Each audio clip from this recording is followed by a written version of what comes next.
Okay, so one, I'm a huge fan of the original Harrison 3232 and all of its, Bruce Swedien and Minot Sound. Bruce, very good friend of mine, R.I.P. Bruce. Okay, do you know Bobby Crawford? I don't know Bobby. Oh, Bobby was his engineer. He lives down there in Florida. Also in Orlando. Well, it's in the Ocala area. Ocala. But he's a very good friend of mine, and so I've spent many days talking to him about this.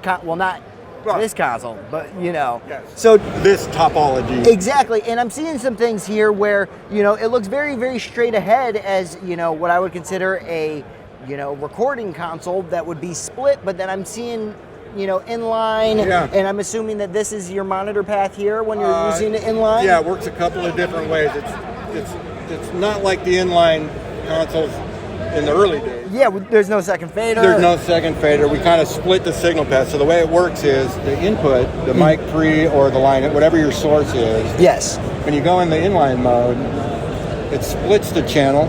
That signal goes out the direct out via Dante into your dock for recording. Okay. The output of the dock comes back into the fader here. The blue light comes on. Okay. And that goes out to the mix, and now you can listen to it. So it's very, very simple. Okay, so you can have it set up so that pre's go straight out to a Dante direct output, and then your returns come back in the console. The return comes back into the fader and the pan pod, and you can monitor it through the console. And then I'm assuming that you can use all of these EQs to monitor at that point. Not on the monitor path. The EQs are on the record path. Oh, they are on the record path. They're on the record path. Okay, is there a way to switch that back and forth? No, we made it that way. I think we kind of did it more of a large format computer interface, and I think people are working that way a little bit more now than they did in the past. Now, when you're not in the inline mode, of course, you can use the console in a split mode. You can bring anything back in anywhere you want. So absolutely, and I see the 8 buses here, and those are. Yep, they're showing up there in the center section. Here, so they sum here. You can do a mono or in stereo pairs. There's an insert point.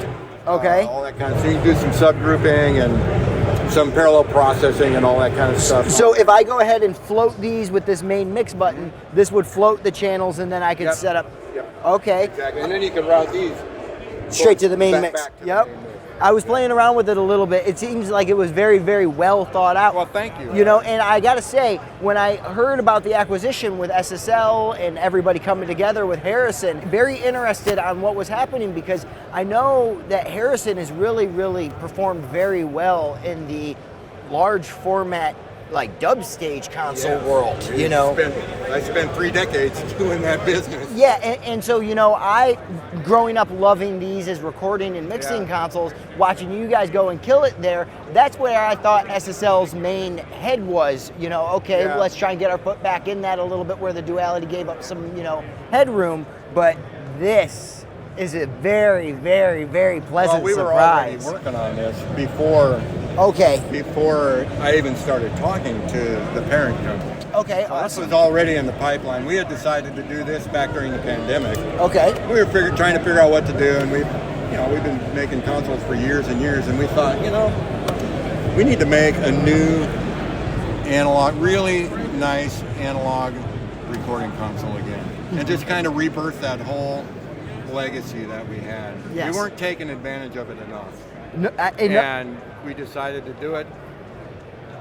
SSL Audiotonics got very interested in that. I started talking to them, and we ended up doing a deal. And now we're part of the mothership, and it's really nice. We have a lot of resources.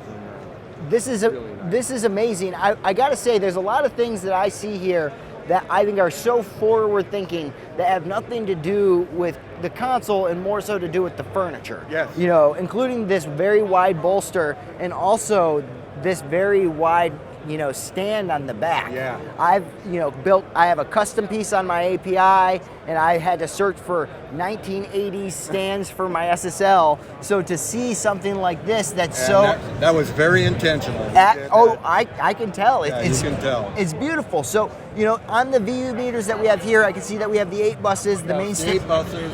Then you have the main stereo output, and then there's matrix, a Q matrix outputs, and that you can feed to headphones or to more Mi Box or something like that. And those are metered up there. Is there a different option, say, if you wanted to get like 16 channels just straight across of VUs? No, this is pretty much how the meter packages. Okay. And is there any expandability? Is it going to be 32 channels, or can I get a 64 channel? We'll do 2 configurations, 32 and 48. Oh, okay. Very classic for what it is, man. I'm very into that.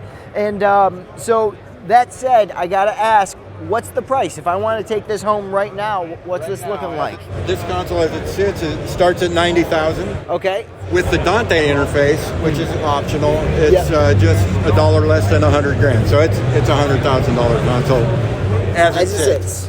Okay, man. Very beautiful job. I have a feeling that this is going to be my favorite thing at the show, and I saw it as soon as I walked in the door. I hope so. That's what we're hoping. Awesome. Well, thank you so much. Very nice to talk to you. Thank you.